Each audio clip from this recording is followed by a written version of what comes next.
Okay, so what I've done is looked at the company description and the marketing of it.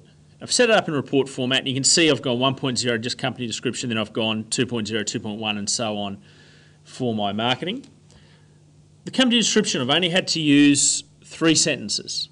Uber is a smartphone app that links drivers with people looking for transport, quickly become a lower cost alternative to taxis. That's its main advantage. The cost advantage comes from the lower level of regulation that an Uber driver faces. For example, they don't require a taxi licence. So that's this company description. We don't want to burn too many words there because there's no prizes for that in the criteria sheet. In the relatively short history of Uber, much has been written about their marketing strategy. So I've gone into a little bit of depth here. I found, just as I was doing this, I found 2 sources.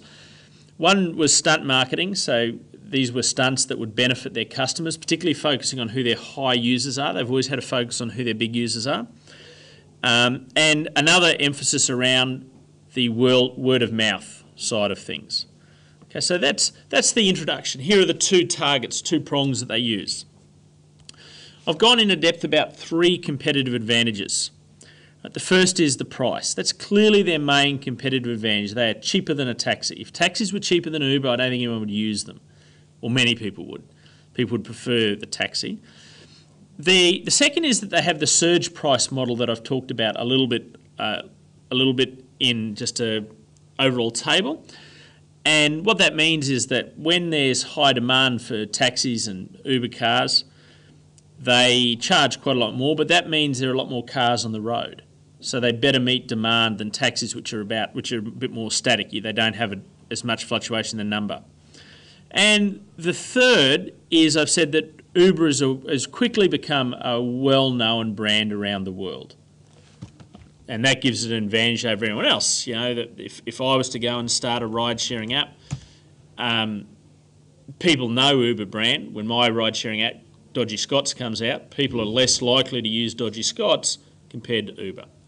The target market, okay. So there has to be a level of tech savvy because it's through a smartphone. It's a disruptive business, okay. And maybe I should have put in here, and I'll just add it in here, right? Providing an alternative to taxis. So it's a disruptive business providing an alternative to taxis, and this tends to appeal to younger consumers under the age of 40 or 44 or so, Josie. Right. Uber have focused on finding who their high users are, so that becomes an important part of the business, their heavy users.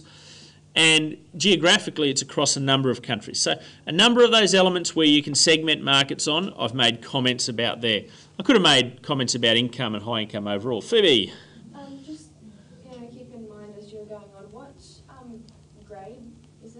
Oh, this is probably between a C and a B type grade, I think, and maybe more towards a B. I aim to write it as a C, but I think it's got a little bit more depth than just a C. Of course, I might just be showing myself favouritism with that as well. We never really know, do we? Competitor analysis. Okay, I've chosen 2 competitors, taxis and people owning their own cars, private cars, right? So taxis, I said, are very similar, maybe a little easier to order, maybe greater safety, but more expensive. Private cars, right? And I just found some source where people, particularly in inner city areas, are owning less and less cars. The number of, for example, the number of Sydney units that are sold without car parks has increased a lot. And a lot of times when people have car parks in inner city Sydney, they sell them or rent them out separately to people to use. So private cars are decreasing, and then there's a lot of cost associated. Even a basic car like a Mazda 3, they talk about the total cost of ownership of $10,000 a year when you add up the running costs, plus the cost, the level which it falls in value. So I've then used this quality and cost grid to put the 3 different things on: Uber, taxis, and owning your own car. And I've started doing my SWOT analysis because this is very important. I want to build my SWOT analysis as I go through this. So this is very, very important. So I've put a few things in. I've put about it being a well-known brand, the strength of that. the idea that ride sharing might be the same to people sharing the cars, right? Ownership sharing of cars or houses. Some of the threats. We've touched on regulation, and competing on price isn't always a great thing because sooner or later someone's going to be cheaper than you, and that's a little problem with that. Okay, and I've put down the first issue that's come out of this little bit of work. Can the Uber brand become valuable enough that it makes it too hard for competitors to take market share as lower cost competitors? Sorry, Yeah. did you say you were going to put it on sector? Yes, I'll pop this up for everyone, okay? So that's that element there. If I can just go back over some of these outstanding legal studies assignments. The other little bit I wanted to add on to that was just from the presentation on presentation the other day, was that I had put together a summary based on the 5 Ps, okay? And so that's something else that we could drop in there as well. So 5 Ps for Uber.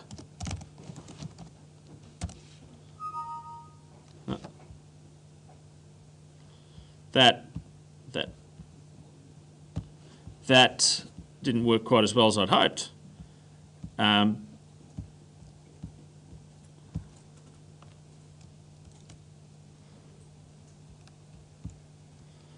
But there you go. That gives you a bunch of stuff. That's still not working as well as I'd hoped.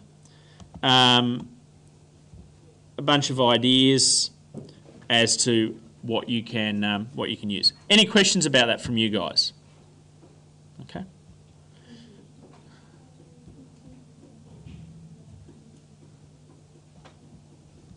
Hey, so can I ask a question? Yeah. Do you know why it's being enforced that we have bathroom buddies now? Wait, what? We have Apparently it's being enforced that year 12s have to